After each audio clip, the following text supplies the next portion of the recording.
परमात्मा की कृपा हो जाएगी तो मेरे गोपाल की कृपा है जाएगी तो तेरे संतान है जाएगी। ले फल खूब खिला दे। बंधु वो फल है ना, घर में लायो ब्राह्मण और अपने पत्नी को वो फल को दिया। देवी ये फल को खा लेना, संतान है जाएगी, कोई बाबा जी ने दियो है। हाँ पतिदेव मैं खा लूंगी, चिंता मत करिए। वो पत्नी ने फल तो नहीं खायो पर एक अलमारी में रख दियो। अलमारी में रखा बंधु। अब धीरे धीरे वो फल रखा। अब वो फल पे निगाह पहुंचती है तो एक चपाती कम होती जाती है, क्योंकि चिंता है, चिंताग्रस्त है। मेरे पति ने फल दिया है, मैं झूठ बोल गई। इतने में छोटी बहन आई। छोटी बहन कहने लगी, अरे जीजी पहले तो तू बड़ी मलूक थी, हट्टी कट्टी मोटी ताजी बड़ी मलूक थी, अब दुबली पतली क्यों रहती जा रही है, क्या बात है? कुरूप सी रहती जा रही है। धुंधली ने कहा, बहना मेरे पति न जाने कौन से बाबा जी से फल लेकर के मेरे पास में लाए और कहते हैं कि ये फल को खा लेना, तेरे संतान है जाएगा। बहना मुझे संतान से बहुत डर लगे कि क्यों? वो फल को खा लूंगी, गर्भ रह गया तो भोजन कम कर पाऊंगी। बहना मुझे बहुत डर लगता है, क्यों? मेरा गर्भ दिनों दिन बढ़ने लगा और चलने में मैं असमर्थ है जाऊंगी, इसलिए मैं फल को नहीं आ रही। बहना मैं फल को किस लिए नहीं खा रही? इसलिए नहीं खा रही क्योंकि मेरा गर्भ बढ़ गया, 9वां महीना लगा है और मैं सूत का ग्रह में पड़ी हूँ, 4 पाई पर मैं उठने में असमर्थ हूँ। इतने में मेरी नंद आ जाएगी, पूरे बर्तन भाड़े समेट के ले जाएगी। वो तर्क बात करने लगी है। छोटी बहन ने कहा, तू घबराती क्यों है? 2 महीने के पेट में मेरा गर्भ है, पुत्र होगा तो दासी के द्वारा तुझे दिलवा दूंगी। देखते हैं कि संत की वाणी में कितनी सत्यता है बंधु। ये फल को गाय को खिला ले, देखती हूँ संत की वाणी में सत्यता है कि असत्यता है। महाराज क्या हुआ? वो फल को गाय को खिला दिया। समय आने पर छोटी बहन के एक पुत्र हुआ बंधु, और दासी के द्वारा धुंधली के पास में वो पुत्र को भिजवा दिया।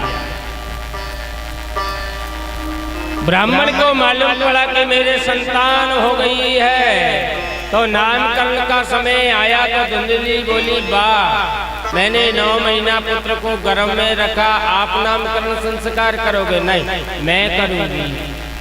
मेरा नाम धुंधली है तो इसको नाम धुंधकारी होगा।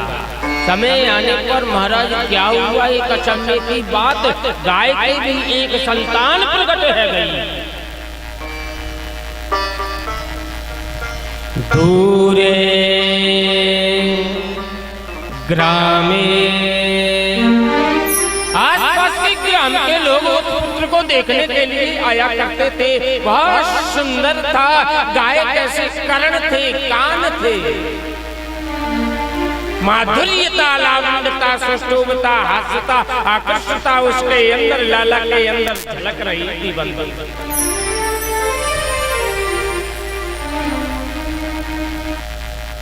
और फिर इसके पश्चात धीरे धीरे समय आने पर ब्राह्मण ने वो पुत्र का नाम रखा गोकर्ण बंधु, गोकर्ण। धीरे धीरे बच्चे बड़े हुए विद्यालय में भेज दिए गए, पर वो धुंधकारी तो पढ़ता लिखता नहीं था, बच्चों को मारता था। पर गोकर्ण जी मन लगा करके पढ़ाई करते थे, पढ़ाई मन लगा करके किया करते थे। पिता ने उसका पढ़ाना लिखाना बंद कर दिया धुंधकारी का। ऊधम मचावे धुंधम करोति इति धुंधकारी, धुंध मचावे ऊधम मचावे, लड़ाई झगड़ा आदि करे, उसी का नाम है धुंधकारी। मतलब धुंधुम करोति इति धुंधकारी।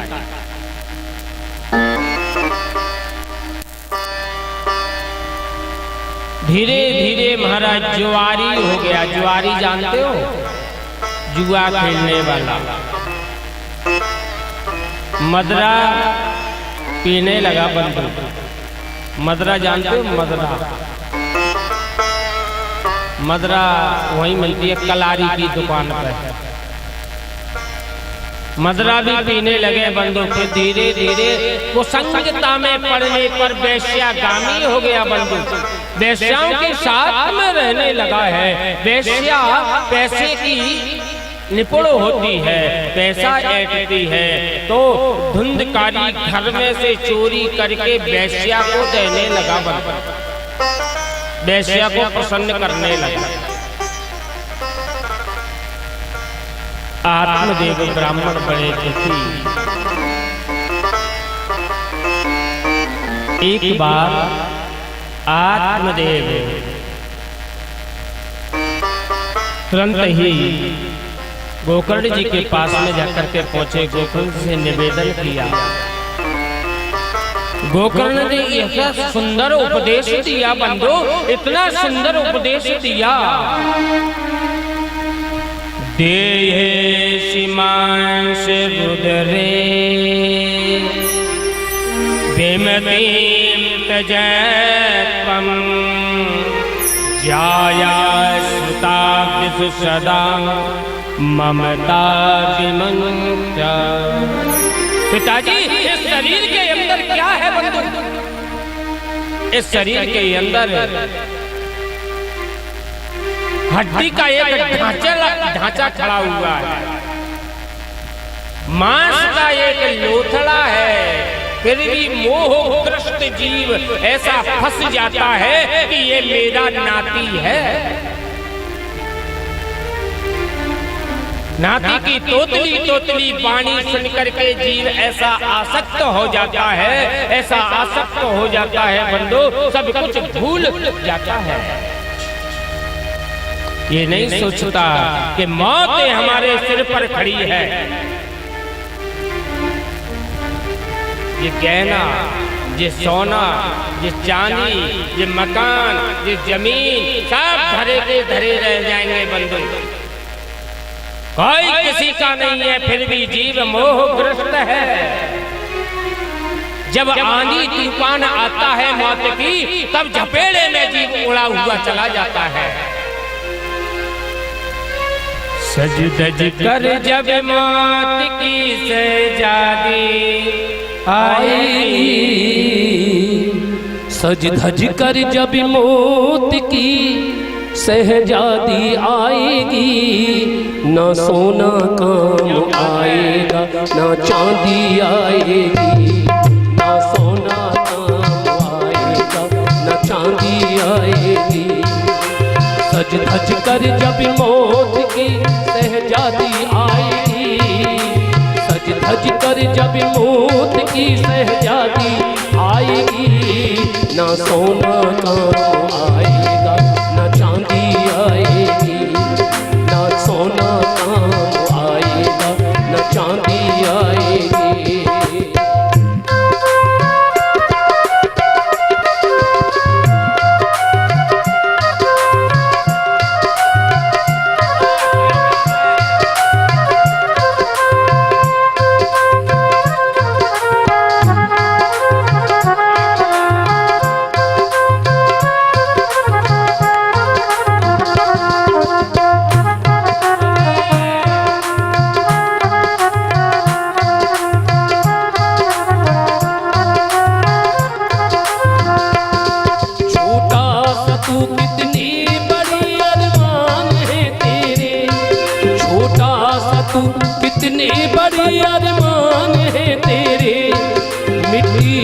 तू सोने के सब सामान है तेरे, मिट्टी का तू सोने के सब सामान है तेरे। मिट्टी की काया जिस दिन मिट्टी में मिलाएगी, मिट्टी की काया जिस दिन मिट्टी में मिलाएगी, ना सोना काम आएगा ना चांदी आएगी, ना सोना काम आएगा ना चांदी आएगी। सज धज कर जब मौत की शहजादी आएगी, सज धज कर जब मौत की शहजादी आएगी, ना सोना काम आएगा ना चांदी आएगी, ना सोना काम आएगा ना चांदी आएगी।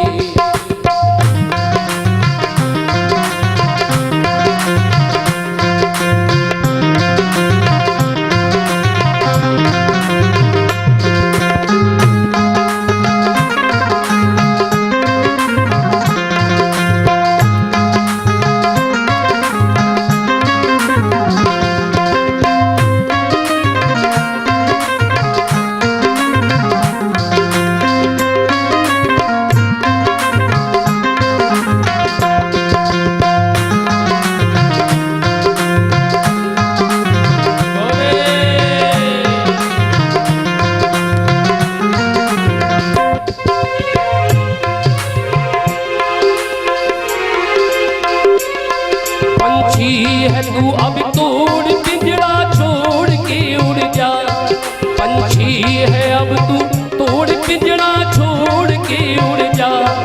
माया महल के सारे बंधन तोड़ के उड़ जा, माया महल के सारे बंधन तोड़ के उड़ जा।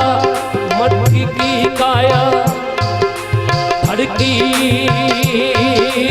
मौत की धड़कन एक दिन गुनगुनाएगी, मौत की धड़कन एक दिन गुनगुनाएगी। ना सोना काम आएगा ना चांदी आएगी, ना सोना काम आएगा ना चांदी आएगी।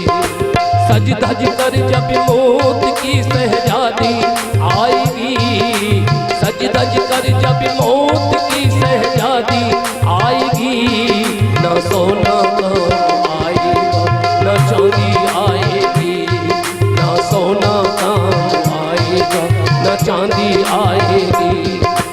काठ की चट्टान के नीचे दबाया जाएगा। गोविंद ध्यान से सुनिए क्या होगा अंत में। काठ की चट्टान के नीचे दबाया जाएगा, सब बेरहम बन जाएंगे, तुझको जलाया जाएगा।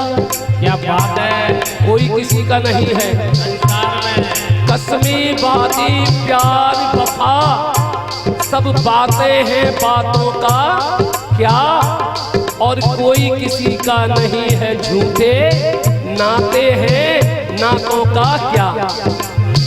काठ की चट्टान के नीचे दबाया जाएगा, सब बेरहम बन जाएंगे और तुझको जलाया जाएगा। तुम सोच रहे होगे ये बेटा तो मेरे साथ जाएगा, ये पत्नी कोई नहीं। बोले कहाँ? बेटा भी कर जाएगा तो, बेटा भी कर जाएगा तो शमशान तक ही जाएगा। पत्नी घर तक देहरी तक, बेटा भी कर जाएगा तो शमशान तक ही जाएगा। और 2 गज कफन जो है तेरा वह भी तेरा उठ जाएगा। 2 गज कफन जो है तेरा वह भी तेरा उठ जाएगा। इसलिए संत कहते हैं क्या, सज धज कर जब मौत की शहजादी आएगी, सज धज कर जब मौत की शहजादी आएगी, ना सोना काम आएगा ना चांदी आएगी, ना सोना काम आएगा ना चांदी आएगी, ना सोना काम आएगा